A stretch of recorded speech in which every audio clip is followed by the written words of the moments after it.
Hello, everybody. Welcome back to Kings of Horror. Every day this month, Bibbs and I are looking at the works of Stephen King on the big screen. And today, we've finally made it to Mick Garris's Sleepwalkers. Brian Krause and Alice Krige star as mother and son lovers, who are also cat vampires, who feed off virgins like Mach and Amick, meow, and travel from town to town searching for other members of their unnatural kind and avoiding real-life cats, who can kill them. Did I mention the mother and son are lovers? Sleepwalkers is based on an original script by Stephen King, and by his standards, this is kind of crap. This is not a particularly good film. And I think what it really boils down to is it's not really exploiting any kind of universal fear or terror. It's strangely sympathetic with the monsters, but then it doesn't really find anything of interest going on with the victim, played by Mach and Amick. Yeah, it just sort of sits there. It's got a weird sense of humor. There's a lot of strangeness in it. It's actually kind of watchable, though. It is watchable, but it's so weird. We've kind of officially entered into the batshit crazy period of the Stephen King film canon here. Yeah. And this movie, while I really like the idea of it, I like the idea of these cat vampire beings that have been around for ages. There's a universal horror monster kind of tragedy to them that's very interesting. It's just, but the movie's just so like all over the map, you know, with the mother and the son, and it can't. The strange cop with his partner who is a cat.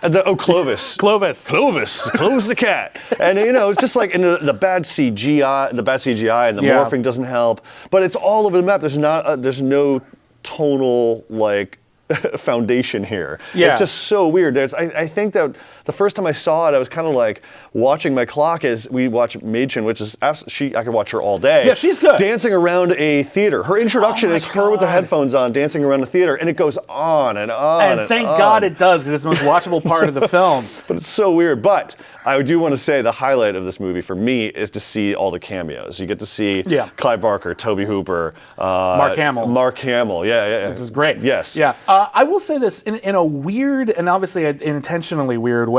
The mother-son relationship, which is just outright incestuous. They're just going for it. It's weird and yet that's where the heart of the movie is. Those are the only two people in the film that have like a real emotional connection. Because they've been around for what we were guessing is centuries or however long they've been around. So they only have each other, you know, and every once in a while the son's got to get a little bit more tail of being a mom. Because he's the one who has to lure virgins in. And Alice Krige, who most people I think know as the Borg Queen from Star Trek First Contact. Or from Ghost Story.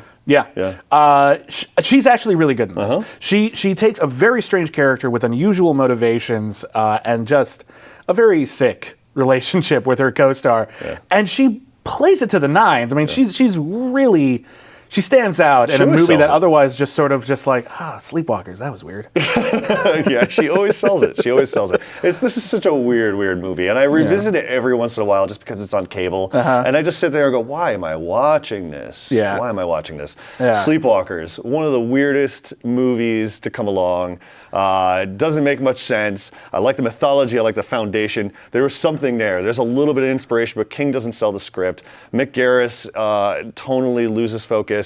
I'm gonna have to give this one 1.5 out of 5 Kings. Yeah, I'm with you pretty much all the way. I think this movie has a couple of standout performances, and I think if you're a horror junkie, there's a lot to keep you entertained.